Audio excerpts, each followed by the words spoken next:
মিন দুনিল্লাহি হাসাবু জাহান্নাম আনতুম লাহা ওয়ারিদুন।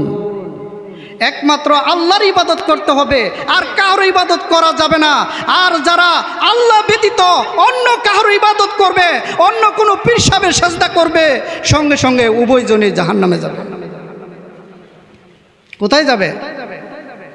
যে পীর সাহেবকে সেজদা করছে, যে লোকে, যে মুরিদে, আর যে সেজদা লইছে, এরা কিভাবে সেজদা লই? আবার বলে যে আদমতেও তো মানুষের সেজদা করছে। আদম বলে মানুষের সেজদা করছে। মানুষের সেজদা করছে আদম রে না ফেরেশতারা সেজদা করছে?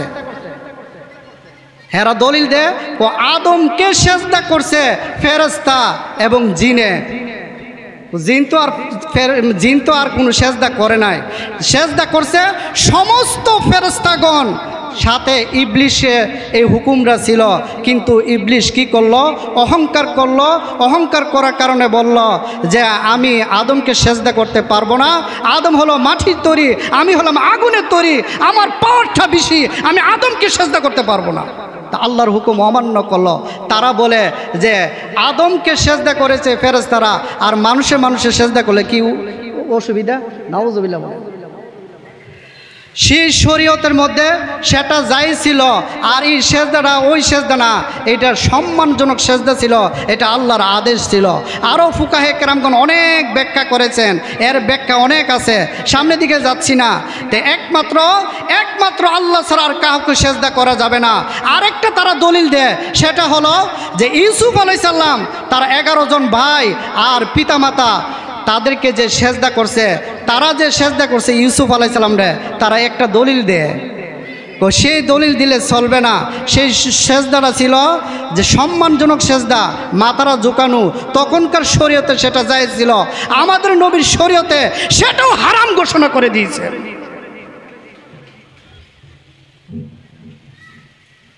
এখন আসুন আমার ভাইরা, এরপরে আল্লাহ তাআলা বলেন যে শিরিক কি জিনিস তাও জানা দরকার। তারা বলে আমরা কদম মুচি করি। কদম মুচি এমনভাবে করে, বড় একটা চেয়ারে বসে নিছে, টাস করে সেরা মাথারা নুয়াইয়া ঝুঁকাইয়া তার ট্যাঙ্গের মধ্যে সুমা মারে। এটা তো সুমা না, এটা ডাইরেক্ট সেজদা হচ্ছে, ঠিক কিনা বলো? আল্লাহ তাআলা পবিত্র কোরআনের মধ্যে বলেন যারা শিরিক করবে আল্লাহর সঙ্গে, আল্লাহ এবং বান্দার মাঝে মাধ্যম সাব্যস্ত করবে, তার ঠিকানা কোথায় হবে? জাহান্নাম। আল্লাহ তাআলা সূরা মায়েদার 72 নম্বর আয়াতে আল্লাহ তাআলা বলেন লাকাদ কাফারাল্লাযীনা ক্বালু ইন্নাল্লাহা হুয়াল মাসীহু ইবনু মারইয়াম وقال المسيح يا بني إسرائيل اعبدوا الله ربي وربكم إنه من يشرك بالله فقد حرم الله عليه الجنة ومأواه النار। আমার আল্লাহ তাআলা বলেন অবশ্যই তারা কাফের হয়ে গেছে যারা বলেছে মরিয়ম তো নয়, ঈসা আল্লাহ। অথচ ঈসা বলেন হে বনি ইসরাইল, যিনি আমার প্রভু তোমাদেরও প্রভু, যিনি আমার আল্লাহ এবং তোমাদেরও আল্লাহ, আমি যার ইবাদত করি তোমরাও তার ইবাদত করো। যদি কোনো ব্যক্তি আল্লাহর সঙ্গে শরীক স্থির করে ফেলে, সমকক্ষ স্থাপন করে ফেলে, তাহলে তাদের জন্য জান্নাত হারাম। আর জান্নাত যদি হারাম হয়ে যায় তাহলে তার স্থানটা কোথায় হবে? আমার আল্লাহ তাআলা বলেন ওয়ামাওয়াহুন নার, তার আবাসস্থল হলো জাহান্নামে। সে কতদিন থাকবে? খালিদিনা ফিহা আবাদা, সে চিরস্থায়ী হামানের সাথে যাবে, উতবার সাথে যাবে, সাইবার সাথে যাবে। যারা বলেছে আমরা আশিকের রাসূল, আসলে তারা প্রকৃতপক্ষে আশিকের রাসূল নয়, তারা হলো আশিকের দুশমন। একমাত্র সহিহ আকীদার লোক হইল আহলে সুন্নাত ওয়াল জামাতের অন্তর্ভুক্ত, ঠিক কিনা বলো? আমার ভাইরা, এরপরে বলতেছি এটা হলো যে আল্লাহর সাথে শরীক স্ত্রী যারা করে। এরপরে আসুন মাজার মধ্যে যারা মান্যত করে, মান্যত করা যাবে কি যাবে কি না সেই বিষয়ে আল্লাহ তাআলা পবিত্র কোরআনে সূরা মায়েদার, পবিত্র কোরআনে সূরা মায়েদার 3 নম্বর আয়াতে কিছু অংশে আল্লাহ তাআলা বলেছেন। আল্লাহ তাআলা বলেন, ওয়ামা উহিল্লা লিগাইরিল্লাহি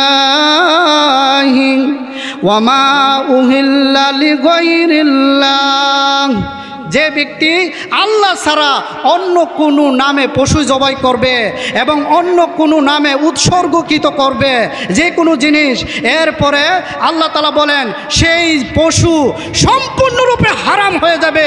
ওই পশু খাওয়া জায়েজ হবে না। মাজারে গিয়ে সিন্নি দে, বিরিয়ানি দে, তুমি কোন জিনিস খাইতেছো জানুনি? তারা বাবার নামে মান্যত করতেছে, পীরের নামে মান্যত করতেছে, পীরের নামে জবাই করতেছে। ওই পশু হারাম, ওই পশু খাওয়াও হারাম। যে যারা এই মান্যত করতেছে বাবার নামে তারা শিরক কাজ করতেছে। ঠিক কিনা বলো? আমার ভাইরা, এইগুলি বন্ধ করতে হবে। এই কুসংস্কার মানুষ সাধারণ ব্যক্তিরা বুঝে না। সাধারণ ব্যক্তিরা যেমনি বুঝাইব এমনি বুঝবো। মা ও বোনেরা, আপনারা গভীরভাবে চিন্তা করুন, ফিকির করুন। এইগুলি ভণ্ড, আর ভণ্ডদের সাথে যদি আপনারা থাকেন ইমানের উপরে চরম পর্যায়ে আঘাত হানবে। আমরা সুন্দর কইরা মাজারে যাই, সেখান থেকে গিয়া ইমানটার ফিরে আনতে পারে না। তারা বিভিন্ন ধরনের কথাবার্তা বলিয়া এবং বিভিন্ন ধরনের কুফরি কথা বলিয়া তারা ইমানটাকে ধ্বংস করিয়া আবার ফিরে আসে। কিন্তু ইমানটা যাবার সময় ইমানটা নিয়ে যায়, আসার সময় ইমানটা ফিরে আনতে পারে না, ইমানটা ধ্বংস করে নিয়ে যায়। হায় হায় হায় রে। এরপরে আল্লাহ তাআলা বলতেছেন যে ওয়ামা মা যুবিহা আলান নুসুব, মা যুবিহা আলান নুসুব। নুসুব অর্থ কি? নুসুবের অর্থ হইল দেবালয়, নুসুবের অর্থ হইল পূজা মণ্ডপ, নুসুবের আরেকটা অর্থ হইল মাজার, নুসুবের আরেকটা অর্থ হলো গির্জা, নুসুবের আরেকটা অর্থ হলো সেটা হলো দরগা। ঠিক কিনা বলুন? মাজার আর দরগা আর পূজা মণ্ডপ, যেখানে মন্দিরের ভিতরে তারা বিভিন্ন ধরনের মূর্তি সাজায় রাখে, তারা যে এখানে সেজদা করতেছে। আর মাজারের মধ্যে এইটা শোয়া আছে, এটা একটা ফাক্কা করাইল, এটা একটা উঁচু স্থান। নুসুবের আরেকটা অর্থ হলো খাড়া, আরেকটা অর্থ হলো উঁচু স্থান, আরেকটা হলো প্রস্তরখণ্ড। ওই মক্কাতে চারপাশে, মক্কার আশেপাশের মধ্যে বড় উঁচা জায়গা ছিল, প্রস্তরখণ্ড ছিল। সেখানে মুশরিকরা কি করত? সেখানে মুশরিকরা এভাবে বিভিন্ন ধরনের মান্যত মানত, বিভিন্ন ধরনের পশু জবাই করত, বিভিন্ন ধরনের গরু জবাই করত। ওই তাদের দেবদেবীর নামে, তাদের দেবদেবীর নামে তারা বিভিন্ন ধরনের পূজা করত। সেই বিষয়ে আল্লাহ তাআলা পবিত্র কোরআনের মধ্যে বলেন, তারা যে দেবদেবীর নামে যে পূজা করত, দেবদেবীর নামে যে মান্যত করত, দেবদেবীর নামে যে পশু জবাই করত, ওই পশু হাওয়া খারাম। তারা কি করতেছে? তারা শিরিক কাজ করতেছে। এইভাবে এক একটা উরুষের মধ্যে যারা ছাগল নেয়, গরু নেয়, মহিষ নেয়, উট নেয়, তারা বাবার নামে মান্যত করে, বাবার নামে জবাই করে। আবার কেমনে জবাই করে জানেননি? খাজা বাবা কইরা জবাইটা করে। খাজা বাবা, গাঞ্জা খায় খাজা, গাঞ্জা খায় খাজা। আরে খাজা তো খাজা মঈনুদ্দিন চিশতি রহমতুল্লাহ আলাইহি। ঠিক কিনা বলুন? আরে খাজা তো খাজা কুতুবউদ্দিন কাকি রহমতুল্লাহ আলাইহি। তারা হলেন খাজা। ওই খাজারা বছরের পর বছর তারা দিনের জন্য মেহনত করেছেন, তারা দিনের জন্য কুরবান করেছেন। বছরের পর বছর কোরআন হাদিস নিয়ে গবেষণা করে এক একটা বক্তব্যের মাধ্যমে লক্ষ লক্ষ হিন্দুরা মুসলমান হয়ে গেছে। সুবহানাল্লাহ বলে। আজকে তাদের নাম বিক্রি করে, তাদের নাম সাইনবোর্ড লাগিয়ে শিরিক বেদারে বাজার গরম করছে। ঠিক কিনা বলুন? এরপর আল্লাহ তাআলা বলেন, আমি শেষ করে দিয়েছি 3-4 মিনিটের ভিতরে, আমার আলোচনা এখনও শেষ হয় না। এটা হলো যে শিরিকে আকবার, যারা শিরিকে আকবার করে ফেলবে আল্লাহ তাআলা তাদেরকে ক্ষমা করবেন না। 1 নম্বর প্রকার হলো আল্লাহর সাথে যারা শরীক স্ত্রী করবে। 2 নম্বর প্রকার হলো, আসুন 2 নম্বর প্রকার হলো আল্লাহ এবং বান্দার মাঝে যারা মাধ্যম সাব্যস্ত করবে। মাধ্যম সাব্যস্ত কি করবে? কেমনে করে?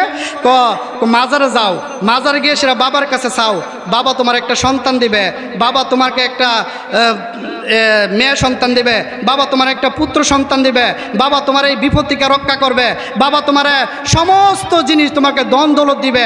এইভাবে বাবার কাছে চাই, বাবার কাছে প্রার্থনা করে আমার আল্লাহ তাআলা পবিত্র কোরআনের মধ্যে ঘোষণা করেন, ইয়াকা না'বুদু ওয়া ইয়াকা নাস্তাঈন। আল্লাহ তাআলা বলেন আমার ইবাদত করো এবং আমার কাছে সাহায্য প্রার্থনা করো। কার কাছে সাহায্য প্রার্থনা করতে হবে? একমাত্র আল্লাহ তাআলার কাছে সাহায্য প্রার্থনা করতে হবে। আর কারোর কাছে সাহায্য চাওয়া যাবে না, বাবার কাছে সাহায্য চাওয়া যাবে না। ঠিক কিনা বলুন? এলো 2 নম্বর ঈমান ধ্বংসের কারণ হলো 2 নম্বর প্রকারটা হলো যে আল্লাহ এবং বান্দার মাঝে মাধ্যম সাব্যস্ত করা। 3 নম্বর প্রকারটা শুনুন, রাসূলুল্লাহ সাল্লাল্লাহু আলাইহি সাল্লাম আনিত দিনকে অপছন্দ করা। আল্লাহ তাআলা পবিত্র কোরআনের মধ্যে ঘোষণা করেন, যালিকা বিআন্নাহুম কারিহু মা আনজালাল্লাহু।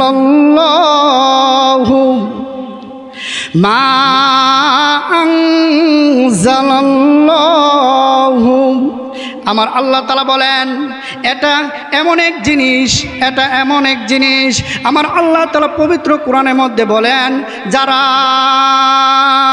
আল্লাহ তাআলা অবতীর্ণ করেছেন, যা আল্লাহ তাআলা কোরআন অবতীর্ণ করেছেন, তা যদি অপছন্দ করে তাহলে তার নেক আমল সমূহ নিষ্ফল হবে। কি হয়ে যাবে? নিষ্ফল হবে। ফাআহাতাত আমালাহুম, তার নেক আমল সমূহ নিষ্ফল হবে, তার কর্ম নিষ্ফল হবে। আরেক আয়াতে আল্লাহ তাআলা বলেন, ওয়ালাকাদ উহিয়া ইলাইকা ওয়া ইলাল্লাযিনা মিন ক্বাবলিক লাইন আশরাকতা লায়াহবাতান্না আমালুকা ওয়া লাতাকুনান্না মিনাল খাসিরিন। আমার আল্লাহ তাআলা বলেন, হে নবী, আপনার প্রতি এবং আপনার পূর্ববর্তীদের প্রতি যে ওহী প্রেরণ করা হয়েছে, আপনি যদি আল্লাহর সঙ্গে শরীক স্থির করেন, সমকক্ষ স্থাপন করেন, তাহলে আপনার যাবতীয় নেক আমল সমূহ নিষ্ফল হবে, বরবাদ হয়ে যাবে এবং আপনি ক্ষতিগ্রস্তদের মধ্যে একজন হবেন। এটা কাকে বলছেন? আমার রাসূলকে সম্বোধন করে বলছেন, ধমক দিয়ে বলছেন। এই আয়াতের ব্যাখ্যায় মুফাসসিরিন কেরামগণ বলেন, হে বিশ্ববাসী, তোমরা ভালো করে জানিয়ে রাখো, সমস্ত নবী রাসূল আদম থেকে নিয়ে মুহাম্মদ সাল্লাল্লাহু আলাইহি সাল্লাম পর্যন্ত অসংখ্য নবী রাসূল আল্লাহ তাআলা প্রেরণ করেছেন। সমস্ত নবী রাসূল ভবিষ্যতে যে একটা গুনাহ করবে না এটা নিশ্চিত ছিল। সুবহানাল্লাহ, এটা নিশ্চিত ছিল। আর আমরা সেরাগালি আর সুরতালি একটা গুনাহ যে করব না, এটা কোনো নিশ্চয়তা আছে? কোনো নিশ্চয়তা নাই। তাহলে এর অর্থ কি? এর ব্যাখ্যা কি? এর ব্যাখ্যা হলো নবীর উম্মতকে বোঝানোর জন্য, হে বিশ্ববাসী, তোমরা ভালো করে জানিয়ে রাখো, নবী রাসূল যদি আল্লাহর সাথে শরীক স্থির করেন তাহলে তার নেক আমল সমূহ ধ্বংস হয়ে যাবে। এরপরে আমি শেষ কথাটা বলে দিতেছি। আল্লাহ তাআলা পবিত্র কোরআনের মধ্যে ঘোষণা করেন যে আল্লাহর আরেকটা একক গুণ হইল আল্লাহ হলেন হাজির নাজির। আল্লাহ আরেকটা একক গুণ হইল আল্লাহ হলেন আলিমুল গায়েব। আল্লাহ যে হাজির নাজির, কোনো ব্যক্তি, কোনো মুসলমান যদি নবীকে হাজির নাজির মনে করে তাহলে সঙ্গে সঙ্গে তার ঈমান ধ্বংস হয়ে যাবে। হাজির নাজির হলেন একমাত্র আল্লাহ। তার প্রমাণটা কি? তার প্রমাণ হলো সূরা আরাফের 7 নম্বর আয়াতে শেষ অংশে আল্লাহ তাআলা বলেন, ওয়ামা কুন্না গায়িবিন। এই আয়াত দ্বারা প্রমাণ হলো আল্লাহ হলেন সর্ব জায়গায় বিরাজমান, আল্লাহ হলেন সব কিছু দেখেন, আল্লাহ সব কিছু শুনেন। আরেক আয়াতে বলতেছেন আল্লাহ শাহরগার নিকটে, আরেক আয়াতে বলতেছেন আল্লাহ আরশে আজিমে। হ্যাঁ, মুফাসসিরিন কেরামগণ, হাদিস বিশারদগণ এর ব্যাখ্যা করেছেন যে আল্লাহর ইলম সর্ব জায়গায় বিরাজমান। সুবহানাল্লাহ। এরপরে যে আল্লাহ তাআলা যে আলিমুল গায়েব জানেন, নবী কোনো আলিমুল গায়েব জানেন না। কোনো ব্যক্তি যদি বলে নবী আলিমুল গায়েব জানেন। কোনো ব্যক্তি যদি বলে নবী হাজির নাজির, তাহলে আল্লাহর সাথে শরীক স্থির করলো। ওই ব্যক্তি মারা যাওয়ার পরে তার জানাজা পড়াইবে না। হ্যাঁ, ওই ব্যক্তির সাথে তার ছেলেমেয়েদের সাথে মুসলমানদের সাথে কোনো বিয়া শাদী দিবা না। বিয়া শাদী যে দিবা না তার প্রমাণটা কি? তার প্রমাণ হলো মুশরিক আর মুসলমানদের সাথে কোনো বিয়া হয় না। তার প্রমাণ হলো সূরা তওবার 3 নম্বর আয়াতে আল্লাহ তাআলা বলেছেন যে তারা কি করবে?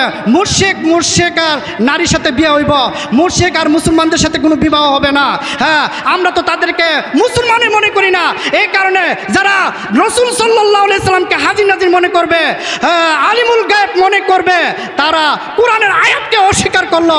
আর যে ব্যক্তি কোরআনের আয়াতকে অস্বীকার করবে, তারা কোরআনকে অস্বীকার করবে, তারা কি কুফরি করলো কি না? ঠিক কিনা বলুন? কুফরি করলো কি না? কুফরি করলো। এর মধ্যে আলিমুল গায়েব যে আল্লাহ তাআলা যে বহু আয়াত দ্বারা প্রমাণ। সূরা আনআমের 50 নম্বর আয়াত,